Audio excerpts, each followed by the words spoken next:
Hello and welcome to Drive It, your car show on DW. Coming up, a luxurious family sedan, the new Skoda Superb. Welcome to the future, a self-driving truck from Mercedes. And a new pocket rocket, the Mini John Cooper Works.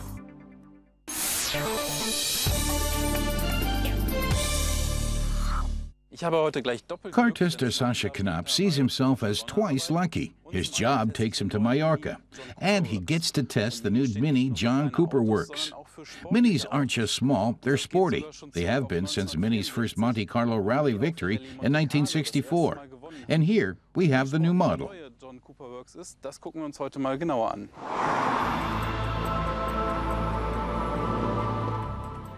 The Mini John Cooper Works is not to be confused with the Mini Cooper S. The JCW is the most powerful Mini ever made, with better handling and more driving fun. Its 170 kilowatt engine puts the rubber to the road, making the leap from 0 to 100 kilometers per hour in 6.1 seconds. Top speed is electronically capped at 246 kilometers per hour.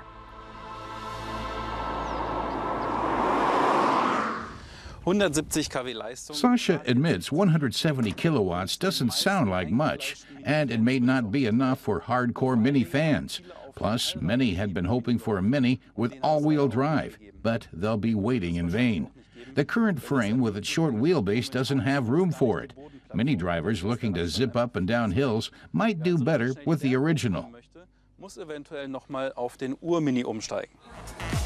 Mini famously won its first overall victory at the Monte Carlo Rally in 1964, leaving its larger competitors in the dust. Mini won the next year as well. In 1967, Finnish rally driver Rauno Aaltonen brought home yet another prestigious first from Monte Carlo. Rauno Aaltonen remembers his '67 victory as a very, very tough battle against much bigger cars. Back then it was a Mini 1275 Cooper S, but that had been rebored to 1300 cc's. Even so, he was up against 2-liter cars that had more power, and he beat them thanks to the Mini's better handling.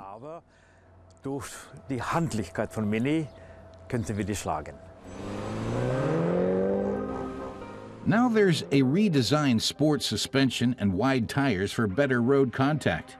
But would he still rather drive his old Mini from back in the day? Aaltonen says no. He'd rather take the new Mini out on the street.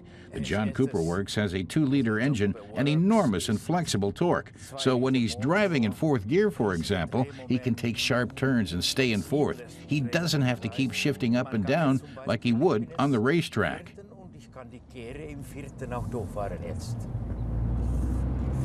Also man braucht nicht unbedingt wie auf der Rennstrecke kontinuierlich hin und her schalten.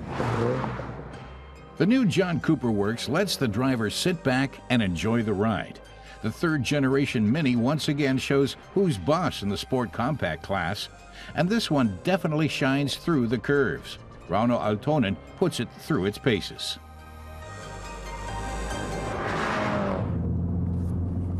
It's weiter. 2nd gear. And 3rd. And he hits the brakes. Back to 2nd, and then he steps on the gas. But the whole time, he feels like he's driving on rails, so he'd rather take the new Mini out on the road. The Big John can be recognized by its new LED headlights and extra-large air intakes in the front apron. From stem to stem, the agile Sportster measures just under 3.90 meters, and back there's a rear spoiler, a new diffuser, and the sports exhaust system's chrome tailpipes, adding a visual element to the engine's brawny racing sport sound. The sports bucket seats sets the John Cooper Works apart from its more domesticated siblings, as do the better multifunction steering wheel, the sports instrument panel, and the stainless steel pedals. A pop-up display on top of the dash is optional. But does our car tester share Rauno Aaltonen's enthusiasm for this mighty Mini? Sasha says he was already impressed after a few kilometers on the road. Now, on the racetrack, he's convinced. It's a great, small, nimble car. Sure, Porsche is faster, but it has the price tag to match. And as far back as 1962, the Mini proved that a small car can win big. Und schon 1964 hat Mini bewiesen, selbst mit einem kleinen Auto kann man Rennen gewinnen.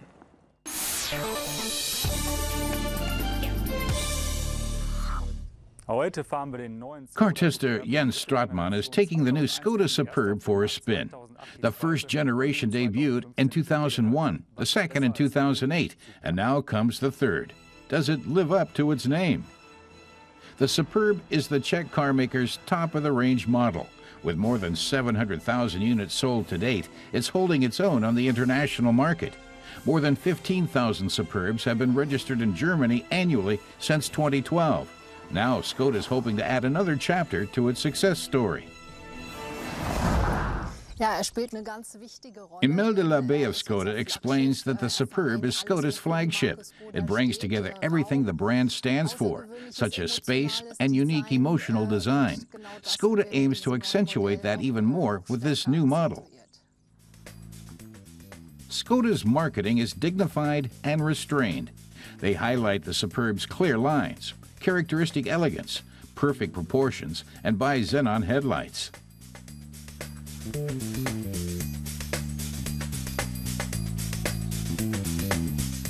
The Lauren and Clement edition honors Skoda's 120-year history with confidence and pride. The company's founders, both named Václav, established the principle, only the best is good enough for our customers.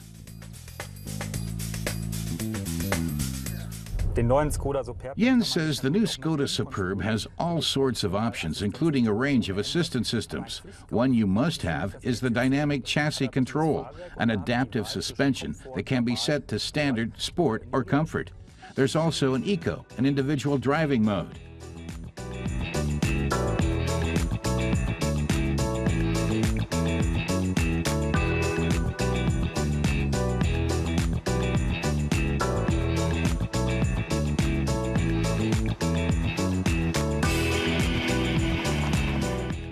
The traffic jam assist is a combination of lane departure warning and distance control systems. Even at speeds less than 65 kilometers per hour, the Superb can keep to its lane and brake automatically if the car ahead slows down. And it can accelerate when traffic allows that. But the driver has to have both hands on the steering wheel as long as the car is moving. The Superb's interior has the same quality workmanship as its VW cousins.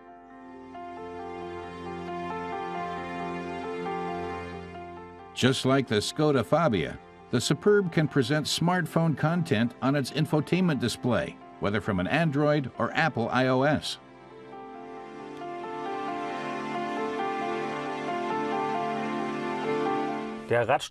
Jens says the new Superb's wheelbase is 8 centimeters longer. It's also 5 centimeters wider. That makes for a spacious interior and good legroom. You could almost dance a tango back here.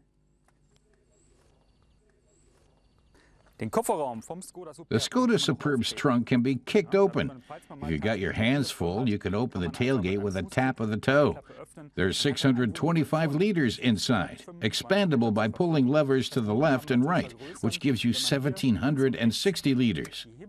But you have to pull the headrest up a bit to flatten the bed. Man muss allerdings die Kopfstützen etwas rausziehen, dann hat man eine noch flachere Ladefläche. And so, to sum up, it's a luxury sedan and cargo hauler. Jens says only a Skoda Superb station wagon can top it. But car buyers who can't wait for Skoda to roll out a station wagon will be happy with the sedan. In Germany, it starts at a bit under 25,000 euros.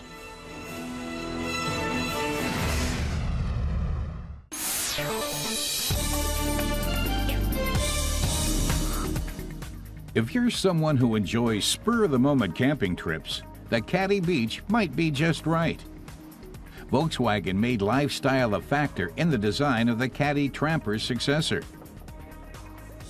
In Germany, it starts at 30,000 euros with the all-wheel drive option. The rear can be turned into a bed or even accommodate a tent. Meanwhile, Audi has presented its TT Club Sport Turbo concept car, and it's a brute. Its 2.5-liter TFSI engine delivers 441 kilowatts of power. The innovation is an electrically powered compressor supporting the conventional turbocharger. It boosts sprinting ability and peak power. The special bi-turbo technology is almost ready for production in the diesel engine variant.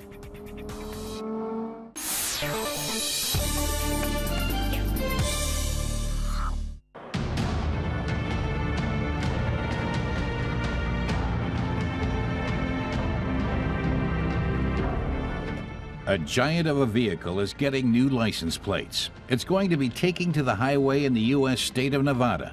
It's the only place where it's allowed to move freely. And this is the big rig that's going to be wearing the plates.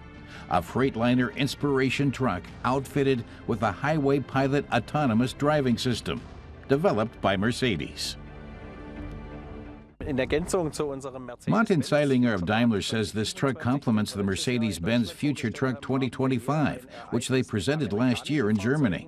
It's a milestone for U.S. Freightliner rigs, the first time ever that a heavy-duty self-driving truck has been granted a license for public road use. This truck is one of 2 autonomous trucks that have been licensed for public roads in regular traffic in Nevada. It's still a prototype. Eventually, Mercedes plans to put driverless long-haul rigs into series production. The first test took place last year on a cordoned-off section of a German Autobahn. Afterwards, Mercedes continued testing the Highway Pilot, clocking up 16,000 kilometers per vehicle on a test circuit and configuring it for use on U.S. highways.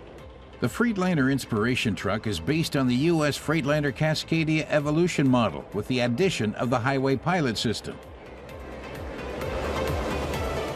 Martin Zeilinger says the sensor includes a stereo camera which monitors the highway's lane lines and keeps the truck in the lane. The radar sensors at the front of the truck regulate the distance to the vehicle ahead of it. And there are interfaces to the powertrain, brakes, and steering, which is used for lateral guidance. Cameras offer the driver a view around the entire vehicle. When the driver activates the Highway Pilot, the truck takes over the steering. Currently, that's allowed up to speeds of 60 miles an hour. The Highway Pilot lets the driver know when they need to step in, for example, when there's a construction site or when the truck leaves the highway. In the meantime, the driver can do other things, like take orders or coordinate connections.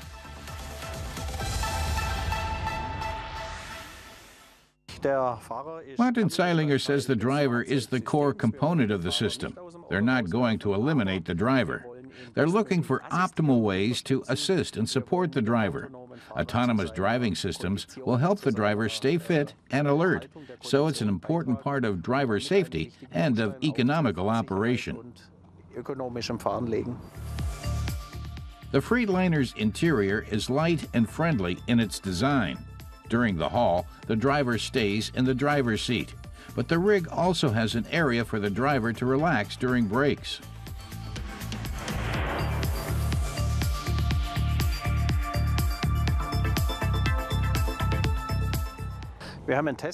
Martin says the company carried out tests on their own test circuit.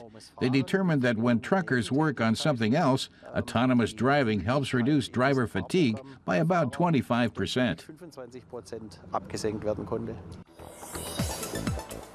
That's an added safety bonus for everyone on the road. The Highway Pilot steers the rig and keeps it within the lane lines.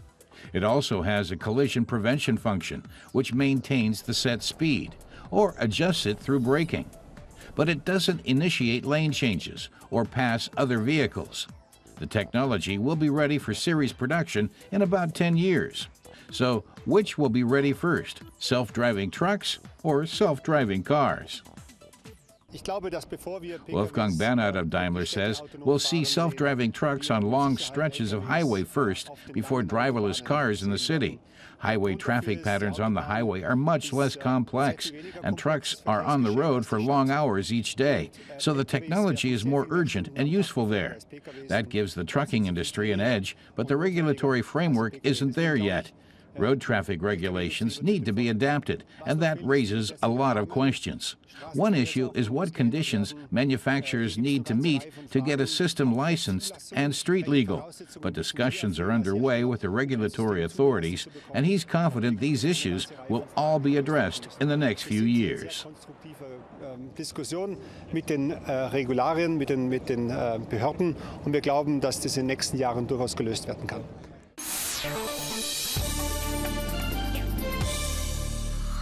Our tester Emanuel Schaefer says Lexus is a niche player in Germany, but in the U.S. the brand outsells Volkswagen and rivals BMW and Mercedes. Lexus models are built in Japan, but they're tested at Germany's Nürburgring racetrack. Lexus is Toyota's luxury vehicle division. Its name is an acronym for Luxury Export to the U.S., but the brand is now marketed around the globe. The first Lexus to be sold in Germany was the LS400 back in 1990. The sedan was the beginning of a success story that continues to this day.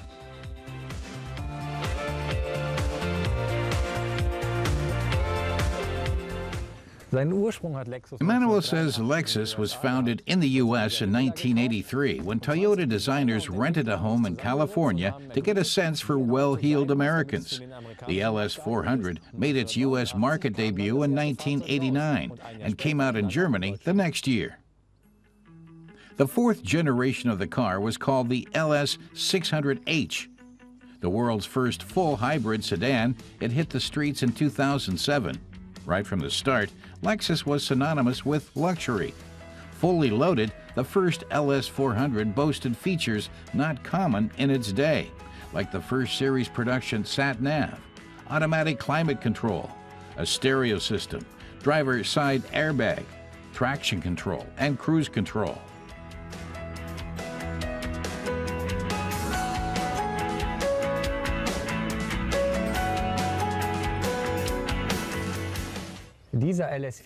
Emanuel says this LS400 has over 1 million kilometers on the clock and still has its original engine and transmission. There's even seatbelt pretensioners and a heated rear bench.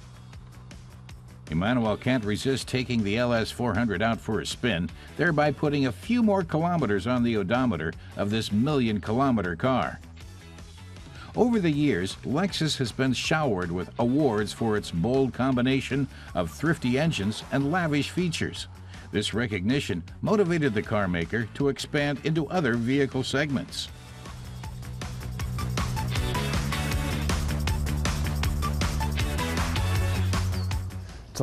Manuel says Lexus debuted the first lifestyle station wagon, the IS Sport Cross, in 2001. In 2005, it had the first luxury SUV with a hybrid drive. This is the 2009 model, and this is the current one.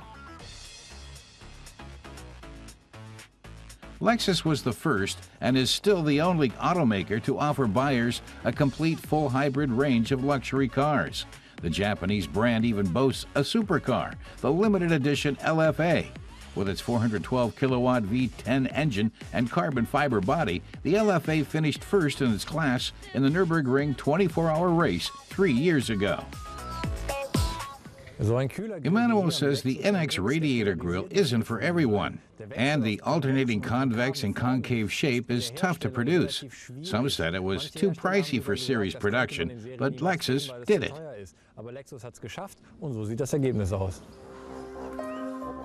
The RCF also sports the Lexus Diablo radiator grille.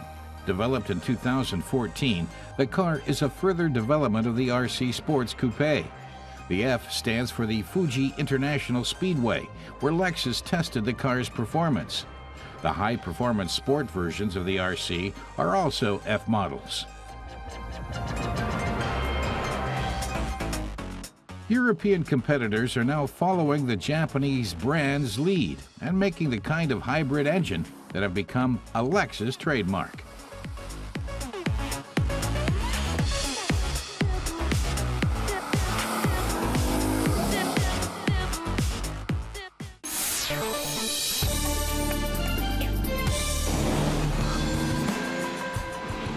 The Lamborghini 350 GT. Back in 1964, the first sports car branded with the bull logo came onto the market. Its mission? To run rings around Ferrari's horse. Our classic car expert Christoph Bauer says the legend surrounding the birth of the Lamborghini 350 GT is one of the most famous anecdotes in automotive history. Ferruccio Lamborghini owned a profitable tractor factory and a Ferrari 250 GT, but he wasn't really happy with the car and told Enzo Ferrari why right to his face. Ferrari retorted that Lamborghini should stick to making tractors. Lamborghini was so angry that he founded his own company, Automobili Lamborghini, and introduced his own supercar, the 350 GT. The new company was based in Sant'Agata Bolognese, in Italy's Emilia-Romagna region, barely 20 kilometers away from Ferrari's headquarters at Maranello. And that's where the ambitious Ferruccio Lamborghini poached his top managers. Christoph says there's a world of distance between tractors and supercars, but Ferruccio Lamborghini was very lucky that, at the time, Ferrari's development department was in a dispute with their boss. So Lamborghini was able to hire away 3 of Ferrari's best technicians. They developed the 350 GT and left Ferrari eating their dust. The media sang the 350 GT's praises, calling it the best, most refined supercar ever. A real slap in the face for Enzo Ferrari. In 1964, just 2 years after the founding of Automobili Lamborghini, the 350 GT made its debut at the Geneva Motor Show. Che bella macchina. Che bella macchina, Christoph gushes. He's blinded by its beauty. The instruments, the leather upholstery, everything's of the finest quality. But it's the car's profile that impresses him most. Its elongated front and the filigree roof. He tells us it is built using the legendary Superleggera construction method, which employs a lightweight aluminum body and a space frame to ensure stability, the perfect ingredients for a supercar. In spite of the powerful 12-cylinder engine under the hood, the Lamborghini weighs in at under 1,200 kilos, less than a current model VW Golf. Inside the Lamborghini, more is more. There are more instruments, more switches, more displays. Yet the result is still ergonomic. Drivers enjoy all the comforts without sacrificing performance. The quiet 12-cylinder engine is a real feast for the eyes and was state-of-the-art at the time. Ferruccio Lamborghini owned almost every supercar produced in the 1950s and 60s, but he felt these domesticated race cars lacked creature comforts and their engines didn't run smoothly enough. He was determined that the first Lamborghini would change all that. Christoph says the 350 GT is easy to handle and has a very broad power band. When taking curves fast, he says, it first shifts slightly over the front wheels and then gently swings out at the back. While the Ferraris at the time still used rigid axles, the Lamborghini had independent suspension and coil springs on every wheel. Hier gibt es schon Einzelradaufhängung und Schraubenfedern an jedem Rad. But so much high-tech had its price. Back in 1967, the 350 GT sold for the equivalent of 30,000 euros, enough to buy 3 Porsche 911Ts. But then, 12 cylinders never come cheap. Other than their V12 engines, the Miura, Countach, and other later model Lamborghinis didn't have much in common with the 350 GT. It was the one Lamborghini that managed to be both a devilishly fast supercar and an elegant Gran Turismo. Christoph says the 350 GT isn't as flashy as Lamborghini's later, more spectacular models, and it wasn't a big seller either. Just 141 of them changed hands between 1964 and 1967. Still, the 350 GT established Lamborghini as supercar maker and was unrivaled in its time. Today, a 350 GT in good condition will set you back at least 220,000 euros, around the same price you'd pay for a Ferrari from the same era.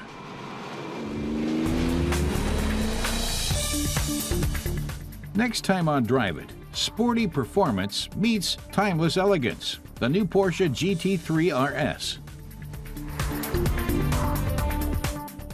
And a look at the Seat Me, which runs on natural gas.